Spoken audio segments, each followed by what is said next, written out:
Hello everyone, a very pleasant day to you. Here are the top stories. These are: Nigeria at 65, Tinubu declares the worst is over in Independence Day address. Dangote Group agrees to recall sacked refinery workers. On the foreign scene, Trump says he's giving Hamas 3 to 4 days to respond to Gaza plan. A very good day to you and welcome to First News Port Harcourt. I am Becky Usoro. Now the news in details. President Bola Tinubu marked Nigeria's 65th independence anniversary with a message of hope and a call to action.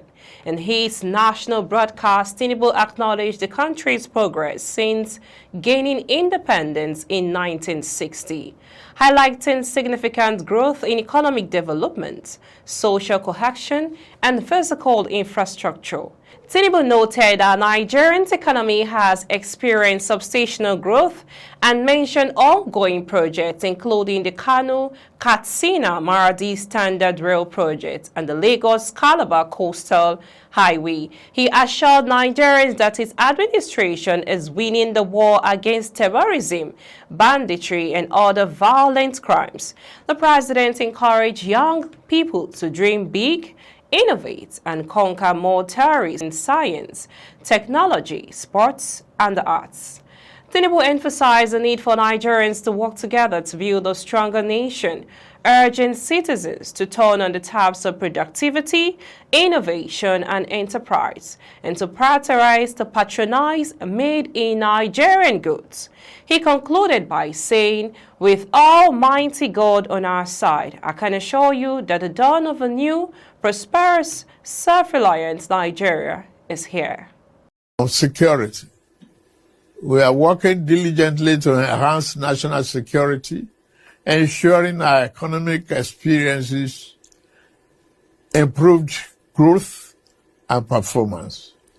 The officers and men of our armed forces and other security agencies are working tirelessly and making significant sacrifices to keep us safe. They are winning the war against terrorism, banditry, and other violent crimes. We see their victories in their blood and sweat to stamp out Boko Haram terror in the northeast, IPOB ESN terror in southeast, and banditry and kidnapping. We must continue to celebrate their gallantry and salute their courage on behalf of a grateful nation. Peace has returned to 100 of our liberated communities in the northwest and northeast, and thousands of our people have returned safely to their homes. You are listening to news on First News Port Harcourt. Let's go for a short break. When we return, we'll bring to you more details. In the breaking news, Dangote Group agrees to recall sacked refinery workers. On the foreign scene, Trump says he's giving Hamas 3 to 4 days to respond to Gaza plan. Please stay tuned.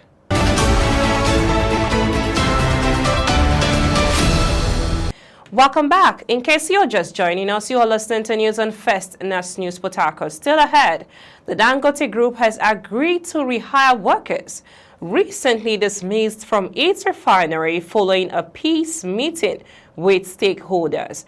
The resolution was announced on Wednesday following 2 days of peace talks between the federal government, Pengassan, and the refinery's management.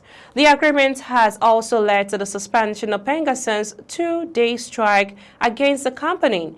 The Minister of Labour and Employment, Mohammed Dingyadi, who presided over the meeting, reminded both parties that Nigerian law guarantees the right of workers to unionize and that such rights must be respected. According to the communique issued after the meeting, the Dangote Group will immediately begin the process of reabsorbing disengaged staff into other companies within the conglomerate with no loss of pay. Both parties also agreed that no worker will be victimized for their role in the dispute. Pengasson confirmed that it will begin the process of calling off its strike. Moving now on to the foreign news, President Donald Trump on Tuesday said he's giving Hamas 3 to 4 days to respond to the Gaza peace plan he outlined beside Israeli Prime Minister Benjamin Netanyahu a day earlier. We are going to do about 3 or 4 days. We'll see how it is. All of the Arab countries are signed up. The Muslim countries are also signed up. Israel is all signed up, the president said as he left the White House. Trump said that is if Hamas does not agree to the deal, it's going to be a very sad end. We are just waiting for Hamas, and Hamas is either going to be doing it or not. And if it's not, it's going to be a very sad end.